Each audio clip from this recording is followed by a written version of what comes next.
The grand chamber of the Galactic Council was the largest room Catherine Cole had ever seen. Crystal walls rose hundreds of feet into the air, meeting at a dome that showed the stars beyond. Light from a distant sun streamed through the transparent ceiling, casting rainbow patterns across the floor where representatives from 47 alien species had gathered. Catherine stood alone at the human delegation's podium. She was a tall woman in her 50s with silver hair pulled back in a simple knot. Her dark blue uniform was plain compared to the elaborate robes and armor worn by the aliens around her. She looked small in this vast space, surrounded by beings who had traveled the stars for thousands of years before humans had even invented fire. But Catherine Cole was not afraid. She had been waiting for this day for a very long time. High Chancellor Voreth of the Kathrani Dominion rose from his elevated throne at the center of the chamber. He was an impressive creature, standing nearly 8 feet tall, with dark green scales covering his entire body. For muscular arms extended from his broad shoulders, and his yellow eyes held nothing but contempt as he looked down at the human ambassador. "Humanity has been tolerated within this council," Barath announced. His voice was a harsh hiss that the translator device rendered into cold mechanical English. "We welcomed your primitive species into the galactic community. We shared our knowledge. We gave you access to the relay network that connects all civilized worlds." Catherine listened without expression. Around her, she could feel the hostility radiating from the assembled aliens. The Vosari delegation, tall and thin with pale blue skin, watched her with undisguised hatred. The Melthery squat creatures covered in thick brown fur growled softly among themselves. Even the usually neutral Erinthians, bird-like beings with beautiful feathered crests, seemed uncomfortable. "But your species has abused our generosity," Vorath continued, spreading all forearms wide. "You expand beyond your designated zones. You trade with sectors that have been forbidden. You harbor refugees from species that are under sanction. You develop weapons that violate our treaties." Catherine remained silent. Everything the High Chancellor said was true, technically. Humanity had broken many rules over the past 3 centuries. But those rules had been designed to keep humans weak, contained, and dependent on the Council's goodwill. "The Galactic Council has voted," Vorath declared, his voice rising with triumph. "By a margin of 41-6, we hereby declare a state of war against the Terran Federation." A rumble of approval echoed through the chamber. This was the moment many species had waited for. Humanity had grown too quickly, become too confident. It was time to remind them of their place in the galaxy. "You have 30 standard cycles to surrender your outer colonies and submit to occupation," Vorath continued. "Your fleet will be dismantled. Your shipyards will be destroyed. Your worlds will accept council governors to oversee your development. Resist, and you will face the combined military might of 41 species. The choice is yours."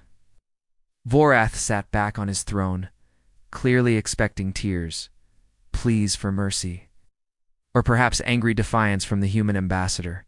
What he did not expect was what actually happened. Catherine Cole looked up at the High Chancellor, and she smiled. It was not a nervous smile or a brave smile. It was the smile of someone who had just received very good news. "Finally," she said, her voice carrying clearly through the suddenly silent chamber. "We have been waiting for you to make this official." Vareth's yellow eyes narrowed. "You mock us, human." "Not at all, Chancellor." Catherine touched a small device on her wrist. "Earth's command. This is Ambassador Cole. Authorization code Prometheus 7, the Council has declared. We are now at Condition Red. I repeat, Condition Red." A moment of static, then a calm voice replied through her earpiece loud enough for nearby delegates to hear. "Confirmed, Ambassador. All units are moving to assigned positions. The President sends his regards and asks that you enjoy the show." The confusion spreading across Vareth's face was mirrored by dozens of other species throughout the chamber. This was wrong. Humans were supposed to be terrified. Their fleet was small, their technology inferior. They could not possibly be pleased about this declaration. "Counselors," Catherine said, addressing the entire assembly, "I strongly suggest you contact your homeworlds immediately. They are going to need to hear what happens next. "You're bluffing," Vorth snarled. "Your pathetic fleet cannot stand against even the Kathrani Dominion alone, let alone the combined forces of the Council." Catherine's smile never wavered. "Chancellor, do you know how humanity spent the last 300 years? While your species grew comfortable and lazy, secure in your ancient power, we worked. We planned. We built things that your sensors could never detect, in places your ships could never reach." She began walking slowly across the chamber floor, her footsteps echoing in the stunned silence. "You look at humanity and see a young species, primitive, easily controlled. That is exactly what we wanted you to see. Every time your inspectors visited our worlds, we showed them obsolete factories and outdated ships. Every time your spies infiltrated our government, we fed them false information about our true capabilities." Catherine stopped in the center of the chamber and turned in a slow circle, meeting the eyes of every delegation. "The truth is, we have been preparing for this war since the day we first met your kind. We knew that eventually the Council would try to destroy us. It is what powerful civilizations always do to rising ones. So we prepared, quietly, patiently, for 300 years. Vorth rose from his throne, his forehands clenched into fists. "You expect us to believe that humans have somehow built a military force capable of challenging the entire galaxy? Impossible. We have monitored your every move. You have monitored what we allowed you to monitor," Catherine replied. "Nothing more." A soft chime sounded from multiple devices around the chamber. Delegates began checking their communicators, and Catherine watched as expressions of confusion turned to shock, then fear. The Vosari ambassador was the first to speak, his translator rendering his words in a trembling voice. "The Third Fleet, our entire Third Fleet, has been disabled. Every ship. They report weapons they have never seen, vessels that appeared from nowhere." Similar reports began flooding in from other delegations. The Melthari Border Patrol had been surrounded by human ships that had somehow bypassed all their sensor nets. The Cathronia Advance Force near Arcturus had been destroyed in less than an hour by a single. Vorth stared at Catherine with new eyes. For the first time, there was something other than contempt in his expression. There was fear. "What have you done?" he whispered. Catherine Cole straightened her uniform and walked back toward the human delegation's podium.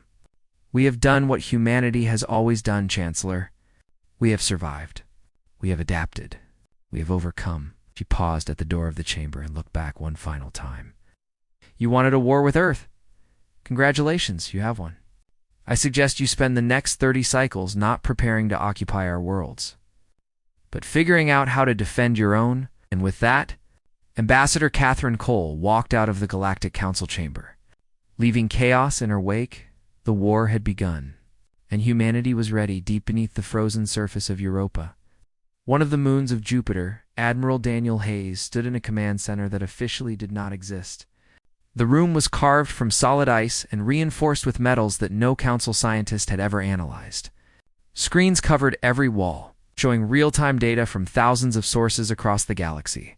Daniel was a big man with gray hair and a face.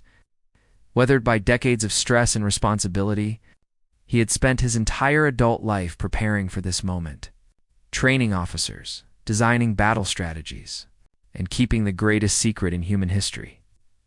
"Admiral, all shadow fleets are reporting combat ready," said Commander Lisa Grant, his chief tactical officer.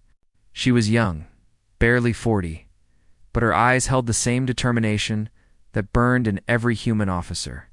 "The Veil Protocol is fully active. Council sensors show no detection of our positions." Daniel nodded slowly, his eyes fixed on the central display. It showed the entire galaxy, with human territory marked in blue and Council space in red. For 3 centuries, that blue section had remained small, contained. Exactly as the aliens wanted, that was about to change. "Show me the Kathrani main fleet," Daniel ordered. The display shifted to reveal a massive armada gathering near the Arcturus relay point. Over 8,000 warships, each one bristling with weapons. Each one crewed by warriors who believed they were about to crush a helpless enemy. The pride of the Kathroni Dominion, the most feared military force in the known galaxy. They are bringing everything, Lisa observed quietly. They want this to be over quickly. They will get quick, Daniel replied. Just not the kind they are expecting. He turned to face the officers assembled around the command center. These men and women represented the true leadership of Earth's military. People who had trained in secret, who had never appeared on any official roster, who had dedicated their lives to a war they knew was coming. Today we reveal ourselves, Daniel said, his voice carrying easily through the room. Today the galaxy learns what humanity is truly capable of. Signal Admiral Patricia Reeves. She has. NG engagement. Tell her she may begin when ready, in the darkness between stars. In the vast empty spaces where no sensors reached and no ships traveled, something stirred. The Terran Shadow Navy had been built over 2 centuries in locations so remote that light itself took years to reach them. Hidden shipyards carved into rogue asteroids drifting between star systems. Construction facilities buried in the hearts of gas giants where no alien probe could survive. Manufacturing plants on dead worlds in sectors that the Council had declared worthless and forgotten. 50,000 warships powered up their engines simultaneously. Each vessel was equipped with technology that humanity had never revealed. Systems reverse-engineered from ancient ruins discovered deep beneath the surface of Mars. Ruins that predated human civilization by millions of years. Admiral Patricia Reeves stood on the bridge of the carrier Endeavour, watching her fleet come alive around her. She was a small woman with gray-streaked brown hair and calm eyes that had seen 30 years of simulated warfare. Every battle, every scenario, every possible situation had been practiced and perfected. Now, it was time to do it for real. All ships. This is Admiral Reeves, she announced over the fleet-wide channel. 2 centuries of patience ends today. The galaxy wanted to see what humanity could do. Let us show them. The first target was the Kethrani Third Fleet. 600 warships assigned to secure the human colony at Tau Ceti. The Kethrani commander, a veteran warrior named Garath, had positioned his forces in a standard blockade formation. Confident that no human force could challenge him, he was reviewing attack plans in his quarters when the alerts began. Commander, we are detecting unknown vessels emerging from everywhere, his sensor officer reported, voice shaking. Count is. This cannot be right. Count is over 2,000 ships. Goroth rushed to the bridge, his forearms working the controls of his command chair as he settled into place. The tactical display showed his fleet surrounded by human vessels that had somehow appeared without warning. They were sleek and angular, their hulls covered in materials that seemed to absorb light rather than reflect it.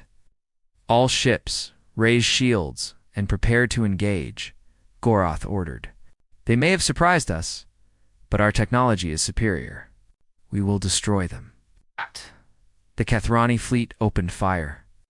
Thousands of plasma bolts and missile salvos streaked toward the human vessels. None of them hit. The human ships moved in ways that physics should not allow, sliding between attacks as if they knew where each shot would land before it was fired. And then they returned fire. Beams of pure white light lanced out from the human vessels. They did not splash against Kethrani's shields. They passed through them as if they did not exist, cutting through hull plating and armor like a hot knife through paper in the span of 10 minutes. Every Kethrani ship in the fleet was disabled, not destroyed, but crippled beyond repair. Engines dead, weapons offline, life support barely functioning. Commander Goroth sat in his command chair, staring at the tactical display that now showed nothing but drifting wreckage where his proud fleet had once been. A human face appeared on his communication screen, a young officer with a pleasant smile. Commander Goroth, this is Captain Samuel Drake of the Terran destroyer Liberty. Your fleet has been neutralized. Medical vessels are on the way to assist with casualties. Please do not attempt repairs or you will be fired upon again. Goroth found his voice with difficulty. How? How is this possible? Your weapons. Your ships. Commander, I suggest you contact High Chancellor Vorith, Drake replied calmly. Tell him that humanity accepts his declaration of war, and tell him this was us being gentle. We would prefer not to kill anyone, but we will if we must. The transmission ended, leaving Gorath alone with the ruins of everything he had believed about human weakness. Similar scenes played out across the galaxy over the next 12 hours. The Vosari assault force found itself ambushed by ships that seemed to step out of empty space itself. Their advanced sensors, the pride of Vosari engineering, detected nothing until human weapons were already tearing their fleet apart. The Melthari Armada, 2,000 vessels carrying the most experienced warriors in the Outer Rim, encountered a single human dreadnought, the mighty battleship Defiance. 3 kilometers long and carrying weapon systems that the galaxy had never imagined. The engagement lasted 40 minutes. When it ended, the Melthari Armada no longer existed as a fighting force. The Defiance continued on its course without a scratch on its hull, back on Europa. Admiral Hayes watched the reports flooding in from every sector. Human losses were minimal, mostly accidents and equipment malfunctions, rather than enemy action. The Council fleets were being systematically dismantled, their ships disabled, their crews left alive but helpless. "Sir," Lisa said quietly, "the President is ready for his address." Daniel nodded. The military phase was proceeding perfectly. Now it was time for the political phase to begin, on Earth. President Marcus Webb stepped before cameras that would broadcast his words to every species in the galaxy. He was a calm man with a steady voice and eyes that held no anger, only determination. "For 300 years we have endured," he began. "Today, we stop enduring. Today, we show the galaxy who humanity really is." The universe was about to change forever. High Chancellor Vorath had not slept in 3 days. He sat in his private chambers on the Kathrani homeworld, surrounded by military advisors and government officials who looked just as exhausted and frightened as he felt. Reports continued to arrive every few minutes, and each one was worse than the last. "The 7th Fleet has been neutralized," one general reported, his voice hollow with disbelief. "Same pattern as the others?" Human ships appeared without warning, disabled every vessel in minutes, then withdrew. They did not pursue escape pods or finish off crippled ships. "Why?" another advisor demanded. "Why are they showing mercy? It makes no tactical sense." Vorath stared at the strategic display on his wall. 3 days ago, it had shown the combined might of 41 species preparing to crush a primitive enemy. Now, it showed chaos. Human fleets moving freely through Council space, striking wherever they wished, destroying shipyards and military installations, but carefully avoiding civilian targets. "They are sending a message," Vorath said quietly. "They want us to know they could kill us all, but they are choosing not to. It is humiliating." A new report arrived, and the officer who read it went pale. "Hi, Chancellor. The human president has just completed a broadcast to all species. He is offering terms." "Terms? They are offering us terms." Vorath laughed bitterly. 3 days ago, we declared war on them. Now, they offer us terms." He ordered the broadcast played on the main screen. President Marcus Webb appeared, sitting behind a simple wooden desk with the flag of the Terran Federation hanging behind him. He looked calm, almost friendly, like a teacher about to explain something to confused students. "To the species of the Galactic Council," Webb began, "I speak to you today not as a conqueror, but as a neighbor who has been forced to defend himself. You declared war on humanity. You plan to occupy our worlds, dismantle our ships, and reduce us to a servant species. We could not allow this." Vorath's claws dug into the arms of his chair as he listened. "Over the past 3 days, our forces have demonstrated that we are not the weak, primitive species you believed us to be. We have disabled or destroyed over 90% of the military vessels that were deployed against us. Your homeworlds are undefended. Your supply lines are broken. Your military leadership is in chaos." Webb paused, his expression softening slightly. "What? We have not attacked your civilian populations. We have not bombarded your cities. We have gone out of our way to minimize loss of life, even among those who sought to destroy us. This is not because we are weak. It is because we choose not to be cruel." On the Kathrani homeworld, advisors exchanged nervous glances. This human spoke the truth. Despite their overwhelming military advantage, the Terran forces had been remarkably restrained. They could have turned Kathrani worlds to ash, Instead, they had merely removed the ability to fight back. "We offer the following terms," Webb continued. "First, the Galactic Council will immediately cease all military operations against human territory. Second, the Council will recognize humanity as a full and equal member, with all rights and privileges that entails. Third, the restricted zones around human space will be permanently abolished. Fourth, any species that wishes to establish peaceful relations with humanity may do so freely, without Council interference." Webb leaned forward slightly, his eyes seeming to look directly at Vorath through the screen. "These terms are not negotiable. You have 72 hours to accept them. If you refuse, or if you attempt further military action against our people, we will no longer show restraint. We will treat your worlds as you plan to treat ours. I sincerely hope it does not come to that." The broadcast ended. Silence filled Vareth's chamber. "It is a bluff," one general said, though his voice lacked conviction. "They cannot sustain this offensive. Their supply lines are too long, their forces to spread out." "Is it a bluff?" Vorath replied coldly. 3 days ago, you told me that human ships could not penetrate our shields. You told me their weapons were primitive. You told me their fleet numbered less than 1,000 vessels." Ijo stirred at the strategic display. "Now we know they have tens of thousands of ships with technology we cannot even understand. What else do we not know?" No one answered. In the depths of space, aboard the flagship Endeavour, Admiral Patricia Reeves was having a very different kind of meeting. She stood before a group of officers who had just completed the most successful military operation in human history. "Current status," she said, looking at her reports. "Council military capacity has been reduced by approximately 93%.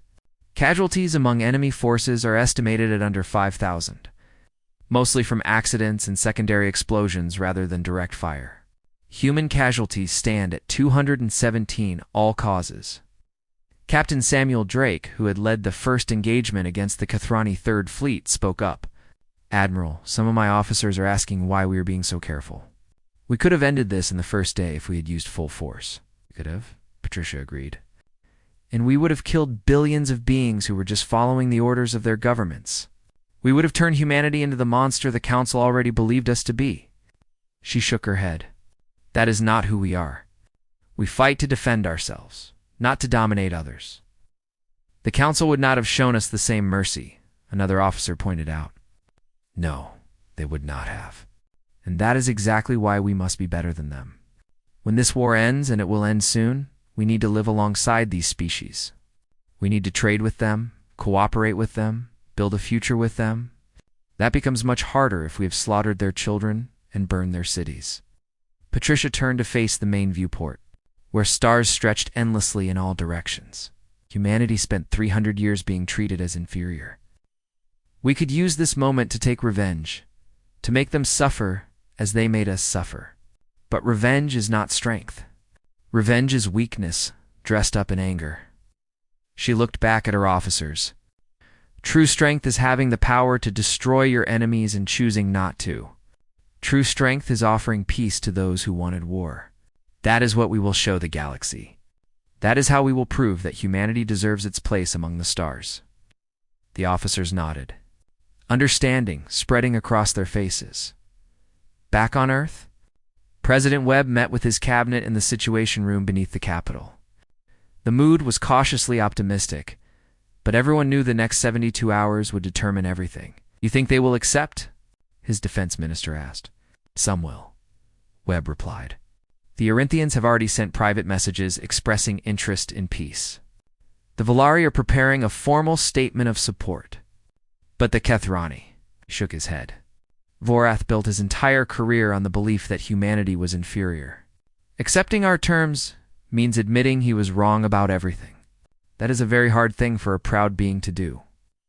And if he refuses," Webb's expression hardened, "then we show him what human restraint really means by removing it. I pray it does not come to that. But I will not sacrifice our people to spare his pride." The clock was ticking. 72 hours to decide the fate of the galaxy. 50 hours after President Webb's ultimatum, High Chancellor Vorath made his choice. It was not the choice his advisors had begged him to make. It was not the choice that reason and logic demanded. It was the choice of a proud being who could not accept that everything he believed had been wrong. "We will not surrender to mammals," he declared before the emergency session of the Kethrani High Command. "We will not bow to creatures who were living in caves when our ancestors built empires among the stars. If we must die, we will die with honor." He ordered every remaining Kethrani vessel to gather at the Arcturus relay point. Every reserve fleet, every patrol ship, every armed transport that could carry a weapon. He sent messages to the other Council species, demanding they contribute their surviving forces to one final, massive assault. Most refused. The Visari had already begun secret negotiations with humanity. The Melthari were in open revolt against their own government, furious that their warriors had been sent to die against an enemy they could not defeat. A dozen smaller species had quietly announced their withdrawal from the Council entirely, but Vorath still managed to assemble a formidable force. 12,000 warships, crewed by beings who would rather die than accept human dominance. They jumped into the Sol system on the morning of the 71st hour. Emerging from faster-than-light travel in perfect formation, weapons already powered and ready, what they found waiting for them would haunt Kethrani. Nightmares for generations. Earth floated serenely in the void, a blue and green jewel wrapped in white clouds. Around it, arranged in geometric patterns that spoke of mathematical precision, hung thousands of defensive platforms. Each one radiated more power than a Kethrani battleship. Each one was armed with the same terrifying weapons that had torn Council fleets apart, and behind them, arranged in perfect formation, waited the true Terran Navy, not the shadow fleets that had struck from hidden positions, not the raiding forces that had disabled enemy ships with surgical precision. The full might of human military power, gathered in one place for the first time in history. Admiral Daniel Hayes stood on the command deck of the orbital fortress Sentinel, looking at the enemy fleet on his tactical display. Beside him, Commander Lisa Grant quietly reported the numbers. 12,247 enemy vessels confirmed, she said. All Kethrani design signatures. No other species represented. Vorath came alone, Daniel observed. The others have abandoned him. He's making a statement. Victory or death? Daniel nodded slowly. He had hoped it would not come to this. Despite everything, he had hoped the Kethrani would choose survival over pride. Open a channel to the enemy fleet, he ordered. The face that appeared on his screen was Vorath himself, standing on the bridge of his flagship, surrounded by his most loyal officers.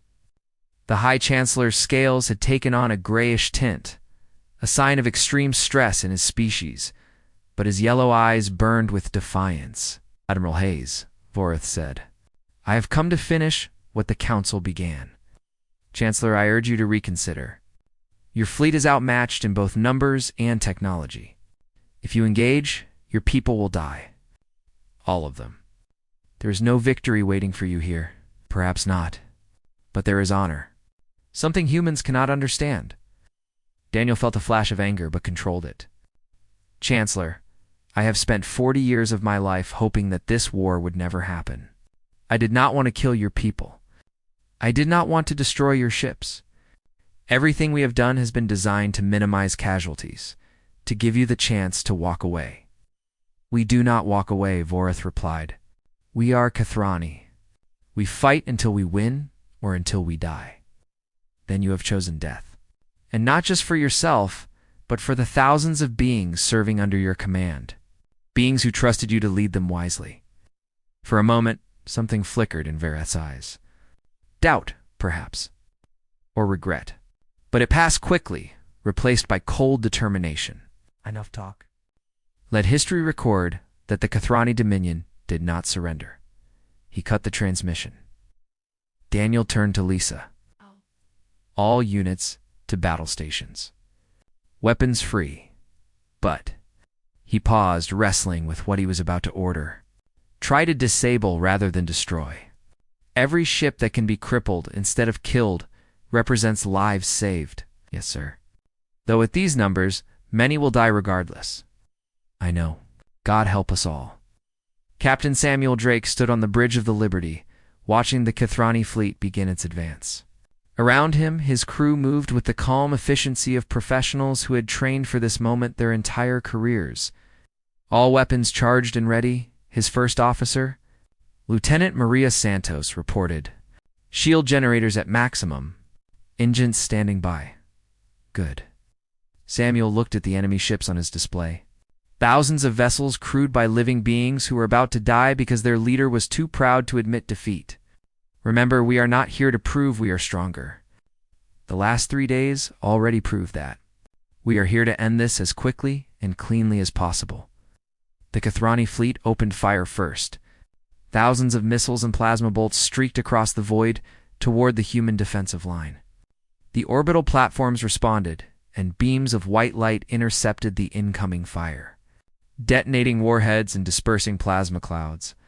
Before they could reach their targets, then the human fleet moved forward. The battle that followed was not really a battle at all. It was a demonstration.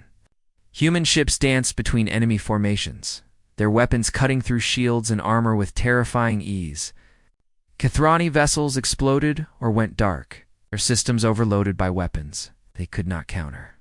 Vorath watched from his flagship as his fleet was systematically destroyed.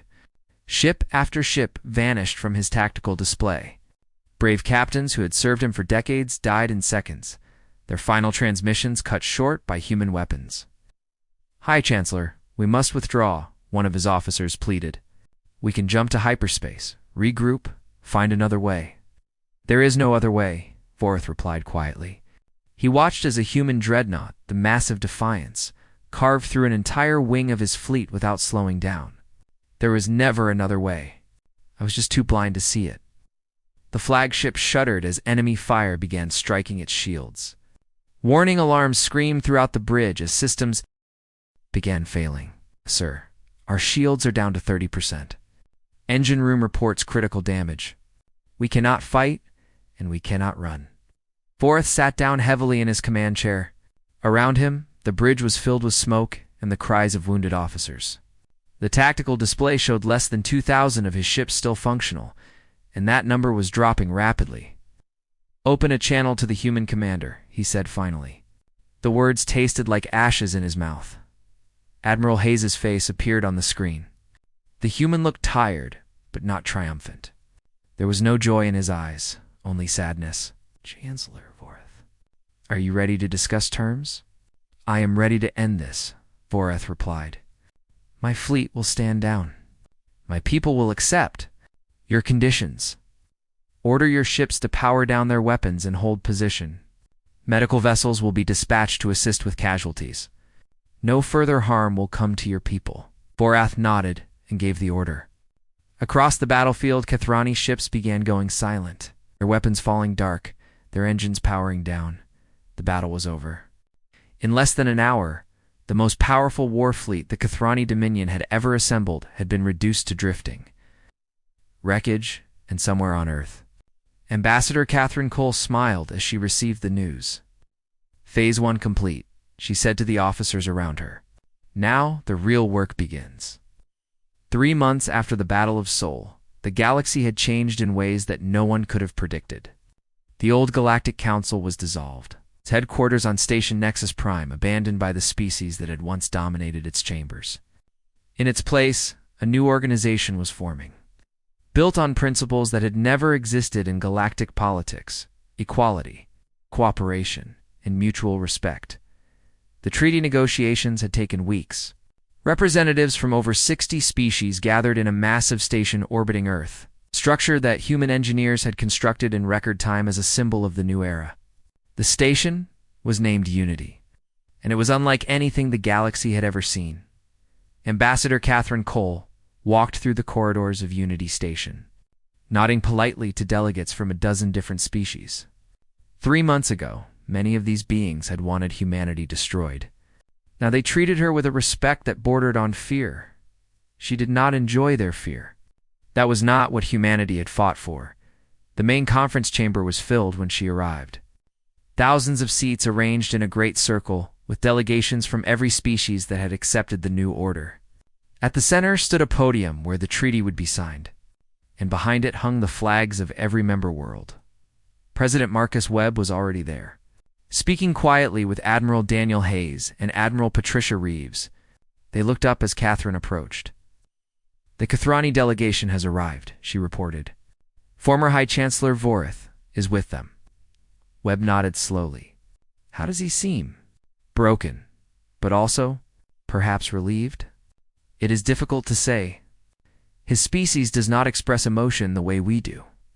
He led his people into a war he could not win, and watched thousands of them die because of his pride. That would break anyone, Webb sighed. Bring him in. It is time. The Kathrani delegation entered the chamber, and a hush fell over the assembled species. Voreth walked at the front, his forearms hanging loosely at his sides, his yellow eyes fixed on the floor. He was no longer High Chancellor. That title had been stripped from him by his own people, who had overthrown his government within days of the battle. Now he was simply Delegate Vorath, a representative like any other.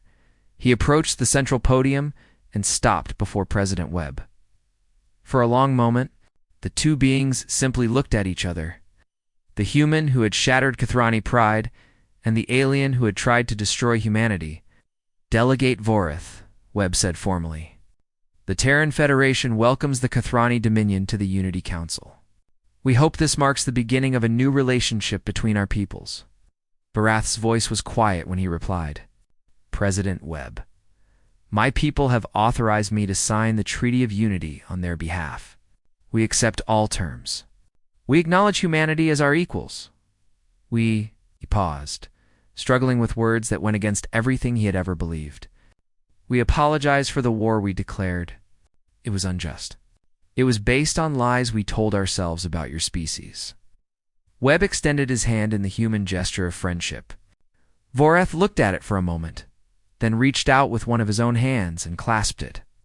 "The past is the past, Delegate. What matters now is the future we build together." Around the chamber, delegates began to applaud. Not all of them, but many. Species that had been enemies for centuries now found themselves united by a common desire to move forward. Catherine took her place at the podium as the formal ceremony began. One by one, representatives from each species came forward to sign the treaty.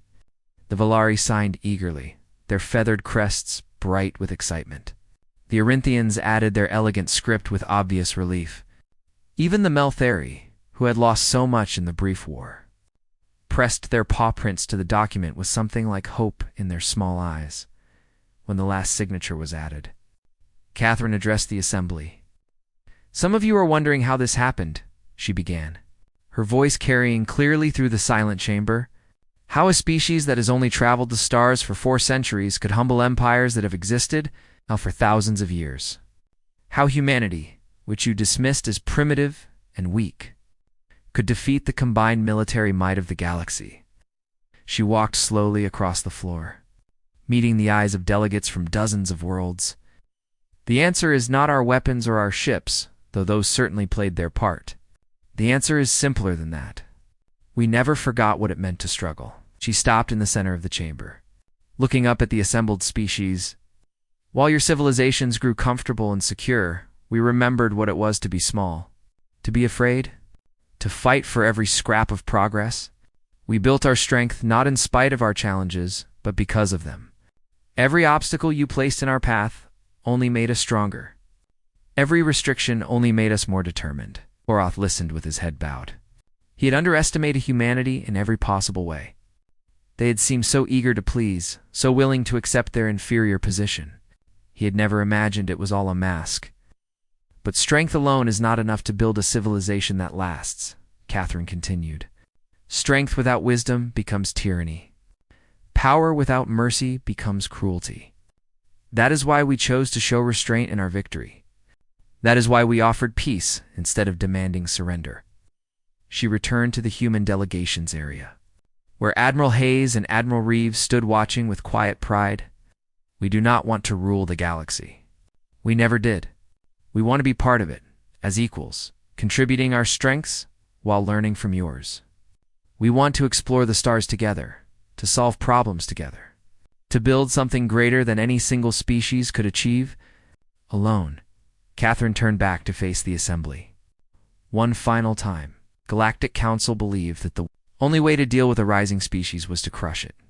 Before it became a threat, we believed differently. We believe that the galaxy is big enough for everyone. We believe that cooperation creates more prosperity than competition. We believe that every species, no matter how young or how old, has something valuable to offer. She straightened her uniform and smiled, the same smile she had worn in the old council chamber when the war was declared. Today, we sign a treaty. But a treaty is just words on a page. What matters is what comes after. Will we keep the promises we make here? Will we treat each other with respect and fairness? Will we choose the harder path of building trust instead of the easier path of falling back into old patterns? The chamber was utterly silent. Every being present understood the weight of this moment. Humanity extends its hand in friendship to every species willing to take it. The past does not have to determine the future. We can be better than we were. All of us, together.